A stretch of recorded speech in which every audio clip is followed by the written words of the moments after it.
In the corridors of Senegal's tax offices in the early 2000s, two ambitious young men crossed paths. One was Ousmane Sonko, fiery, outspoken, and restless under the weight of a corrupt system. The other was Bassirou Diomaye Faye, methodical, disciplined, and quietly unshakable. Both had earned their way through Senegal's National School of Administration. Both became tax officials not for prestige, but because they believed the state could be better. In those offices, surrounded by bureaucracy, a friendship formed, one that would eventually shake West Africa to its core. Sonko was born in 1974 in Thiès. By the time he joined the civil service, he was already a man on a mission, writing articles, challenging corruption, demanding accountability. In 2014, he founded PASTEF, the African Patriots of Senegal for Work, Ethics, and Fraternity. Faye, 6 years younger, joined from the beginning and rose quietly through the ranks. Where Sonko was a flame, Faye was a furnace, slower to heat, but deeper in its burn. Sonko entered parliament in 2017 and ran for president in 2019, placing third with 16% of the vote. It was not a defeat. It was a launch pad. Then came the attack that made him a martyr. In 2021, a beauty salon employee accused Sonko of rape. He denied it completely, calling the charges politically motivated, a government plot to eliminate him before the 2024 election. When he was arrested on his way to court in March 2021, Senegal exploded. Thousands took to the streets. Police stations burned. At least 13 people died. The government cut internet access and deployed the military. Far from destroying Sonko, the crackdown transformed him into a symbol of resistance for an entire generation. The legal battles continued through 2023. He was convicted not of rape, but of corrupting youth, a charge that could bar him from the presidential race. More protests, more deaths. Then, in July 2023, he was arrested again on charges of fomenting insurrection. The government went further. It dissolved PASTEF entirely and threw both Sonko and Faye in prison. But the revolution could not be imprisoned. In February 2024, President Macky Sall tried to postpone the presidential election. The Constitutional Council declared it unconstitutional. Facing international pressure, Sall backed down. The election was set for March 24th.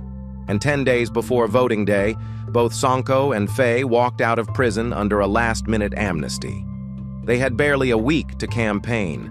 Their slogan said everything: Diomaye Mui Sonko, Wolof for Diomaye is Sonko. Faye carried the ballot. Sonko carried the movement. On March 24th, 2024, Bassirou Diomaye Faye won the presidency in the first round. He had been in prison 10 days earlier. Now he was head of state. He immediately appointed Sonko as prime minister. For a brief shining moment, it looked like the revolution had won everything. But governing is different from protesting. The new government discovered that the previous administration had hidden $13 billion in debt. The IMF suspended a $1.8 billion loan facility. Senegal's debt hit 132% of GDP. The revolution had inherited a catastrophe, and the two men could not agree on how to handle it. Faye chose pragmatism, careful engagement with international lenders, fiscal discipline, stability. Sonko chose defiance. He accused the IMF of trying to recolonize Senegal through debt and rejected any conditions that would raise fuel prices or restructure repayments.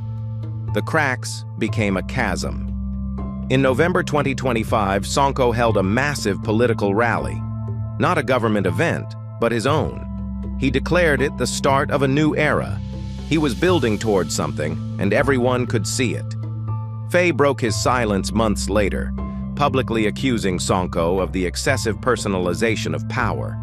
Then came May 22, 2026. A presidential aide appeared on state television and read a decree. By order of President Bassirou Diomaye Faye, Prime Minister Ousmane Sonko was dismissed. Every minister dissolved. The government was gone.